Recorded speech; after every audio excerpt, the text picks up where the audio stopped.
사무엘상 17장 12절에서 27절까지의 말씀입니다. 우리는 눈에 보이는 거대한 문제, 강력한 힘을 가진 사람 또는 어려운 환경을 대적이라고 생각하기 쉽습니다. 그러나 성경은 우리에게 대적의 본질은 외형적인 모습 그 너머에 있다는 것을 알려주고 있습니다. 키와 힘과 능력에서 누구도 범접할 수 없는 골리앗은 외형만의 강한 자의 표본이라 할 수 있습니다. 이제 사무엘서 저자는 외모로는 약해 보이지만 그 중심이 강력했던 다윗을 소개하고 있습니다. 오늘 본문은 이스라엘 백성이 직면한 상황을 생생하게 묘사하고 있습니다. 전쟁의 배경을 설명하면서 이스라엘이 처한 절망적인 상황을 강조하면서 시작합니다.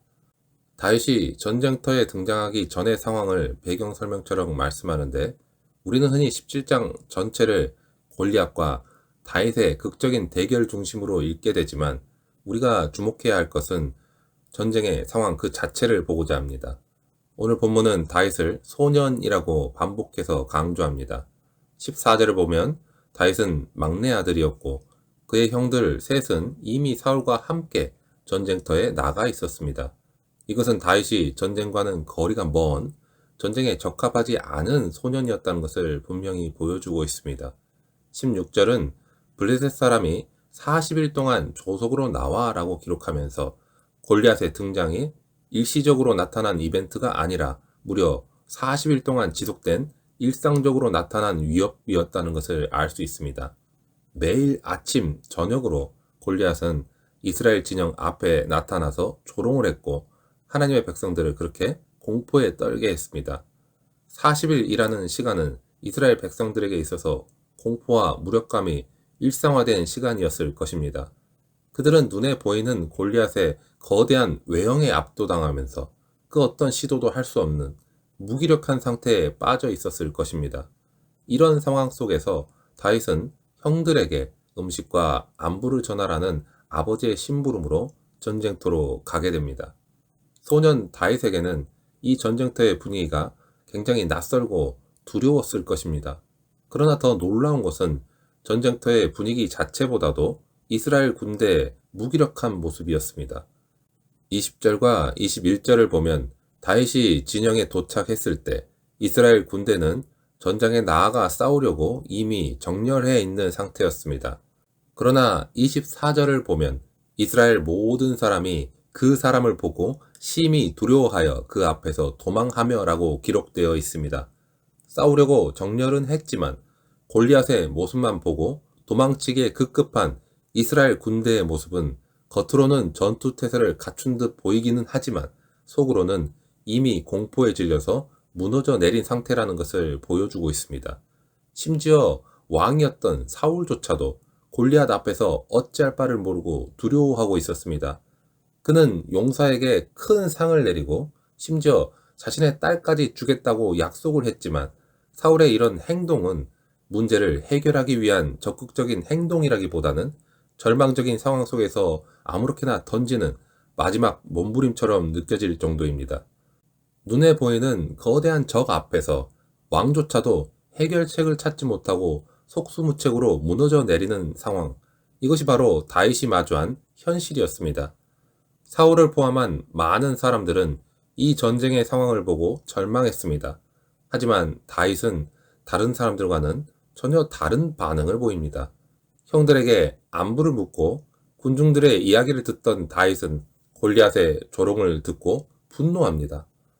26절을 보면 다윗은 할례받지 아니한 블레셋 사람이 어찌하여 살아계시는 하나님의 군대를 모욕하겠느냐라고 외칩니다. 여기에서 우리는 다윗이 골리앗을 바라보는 시각이 다른 사람들과는 근본적으로 다르다는 것을 알 수 있습니다. 이스라엘 백성들과 사울 왕은 골리앗의 외형에 압도당했습니다.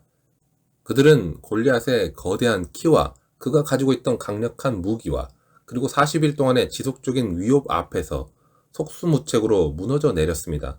그러나 다윗은 골리앗의 본질을 꿰뚫어 보았습니다. 다윗에게 있어서 골리앗은 단순히 키가 크고 힘이 센 블레셋 용사가 아니었습니다. 그는 할례받지 아니한, 즉 하나님의 언약 밖에 있는 자였고 살아계시는 하나님의 군대를 모욕하는 자였습니다. 다윗은 골리앗의 외형적인 힘이 아니라 그가 하나님의 백성을 모욕하고 하나님의 주권을 도전하는 존재라는 것을 정확하게 간파했습니다.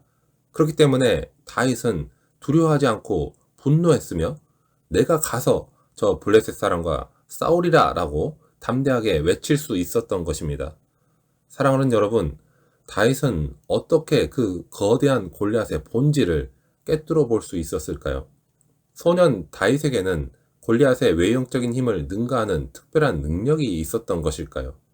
본문은 직접적인 설명을 하지는 않지만 우리는 성경을 통해 답을 찾을 수 있습니다.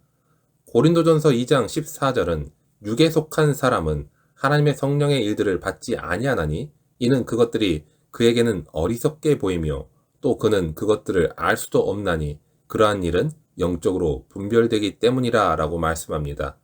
골리앗의 외형에 압도당했던 이스라엘 백성과 사울 왕은 육에 속한 사람의 모습을 보여줍니다.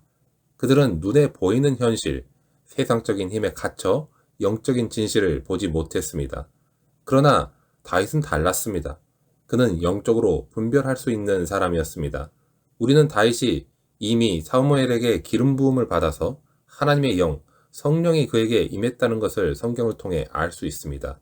성령 하나님은 다윗에게 육신의 눈으로는 볼 수 없는 영적인 진실, 즉 대적의 본질을 꿰뚫어 볼 수 있는 지혜를 주신 것입니다. 그리고 그 지혜를 통해 다윗은 골리앗의 외형적인 힘이 아니라 그의 영적인 실체, 즉 하나님의 대적이라는 것을 정확하게 인식할 수 있었던 것입니다.